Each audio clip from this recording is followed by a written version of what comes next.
మోంతా తుఫాన్ తీవ్ర ప్రభావంతో ఖమ్మం జిల్లా రైతాంగానికి తీవ్ర నష్టం వాటిల్లింది. పంట కోతకొచ్చే సమయంలో వర్షం ముంచెత్తడంతో రైతులు ఆందోళన వ్యక్తం చేస్తున్నారు. రేపు మాపో పంట చేతికి వస్తుందనుకునే లోపే నీటిపాలు కావడంతో కన్నీరు మున్నీరవుతున్నారు. ఎంతో కష్టపడి వరి పంట సాగు చేస్తే తీరా హార్వెస్ట్ సమయంలో తుఫాను సర్వనాశనం చేసిందని రైతులు వాపోతున్నారు. పంట నష్టంపై ఖమ్మం రూరల్ మండలం ఎం వెంకటాయపాలెం రైతులతో కలిసి మా ఖమ్మం ప్రతినిధి హరీష్ మరిన్ని వివరాలు అందిస్తారు. కళ్ళల్లో కడగళ్ళు మిగిల్చింది. ఖమ్మం రూరల్ మండలం వెంకటాయపాలెం ముత్తగూడెం పరిధిలో ఉన్న వరి నెలకొరిగింది. మోంతా తుఫాన్ ప్రభావంతో ఉమ్మడి ఖమ్మం జిల్లా అతలాకుతలమైంది. మనతో ఇప్పుడు మాట్లాడడానికి వెంకటాయపాలెం చెందిన రైతులు ఉన్నారు. చెప్పండి, ఎన్ని ఎకరాల్లో మీరు సాగు చేశారు, వరి సాగు చేశారు?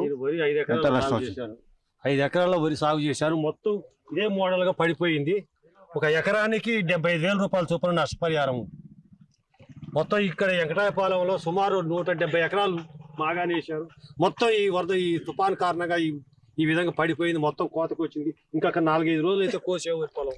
దీని కారణంగా ఈ తుఫాన్ కారణంగా మొత్తం నాశనం ఆగమైపోయిన రైతుల్ని ప్రభుత్వం ఆదుకోవాలని మేము ప్రభుత్వానికి మనవి చేస్తున్నాం. మీరు ఎన్ని ఎకరాలు వేశారు? ఎకరానికి ఎంత పెట్టుబడి పెట్టారు? 75,000 రూపాయలు నష్టం ఒక ఎకరానికి. ఇప్పుడు మేము మాకు పెట్టుబడి 50,000 అయింది. మాకు ఒక 25,000 రూపాయలు వచ్చేది. మొత్తం 75,000 వస్తాయి ఎకరానికి. ఇప్పుడు మొత్తం పోయింది. ఇప్పుడు ఈ విధంగా ఉంది. ఇది మొత్తం మొక్కొచ్చింది. దీని కారణంగా మాకేం చేతికి రూపాయి రాదు. కాబట్టి మమ్మల్ని ప్రభుత్వం ఆదుకోవాలని ప్రభుత్వాన్ని వేడుకుంటున్నాము. మీరు చెప్పండి, మీరు ఎన్ని ఎకరాలు వేశారు? ఎన్ని ఎకరాల్లో మీకు ఇబ్బంది తలెత్తింది? నా పేరు ఎం వెంకటాయపాలెం. మాది నేను ఐలేనే. నేను వేసింది 3 ఎకరాలు. 3 ఎకరాలలో సేమ్ ఇదే పరిస్థితి. చూడండి ఒకసారి, మీరు కొంచెం ఆప్షన్ ఉంది. 3 ఎకరాలలో ఇదే పరిస్థితి. ఎకరాకి వచ్చేసి 40,000 రూపాయలు అయింది. దీని విధంగా 3 ఎకరాలు అంటే 4 పని 1,20,000 రూపాయలు నష్టం వాటిల్లింది. దీనివల్ల మోంతా తుఫాన్ వల్ల చూడండి ఒకసారి, తుఫాను వల్ల రైతులకి చాలా వరకు ఇక్కడ 350 ఎకరాలు ఆయకట్టు ఉంది, బసవ చెరువు కింద. మొత్తం సేమ్ ఇదే పరిస్థితి అండి.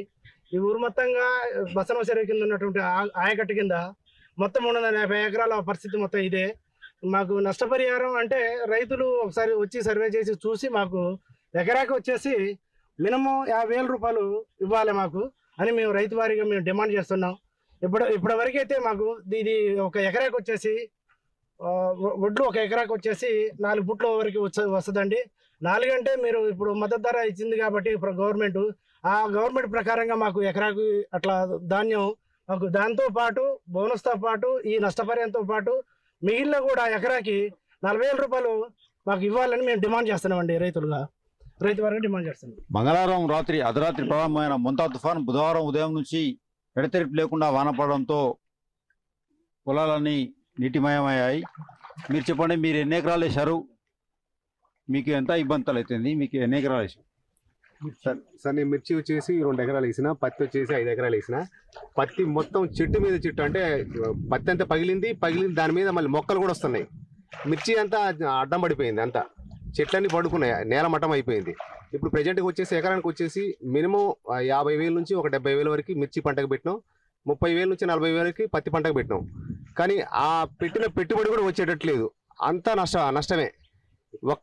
ఒక్కసారి తీస్తే కనీసం కూళ్ళ మందం కూడా వచ్చే పరిస్థితి లేకుండా అయింది. ఇప్పుడు ఏం చేయాలో అర్థం కావట్లేదు. దిక్కుచూసిన పరిస్థితిలో ఉంది అది. మోంతా తుఫాన్ ప్రభావంతో అటు వరితో పాటు మిర్చితో సైతం అన్ని నీట మునిగాయని, 1,000 ఎకరాల్లో పంట నష్టం వాటిల్లిందని, మాకు ప్రభుత్వం నష్టపరిహారం చెల్లించి మమ్మల్ని ఆదుకోవాలని రైతులు వేడుకుంటున్నారు. కెమెరామెన్ నాగబాబుతో హరీష్, 6TV ఖమ్మం.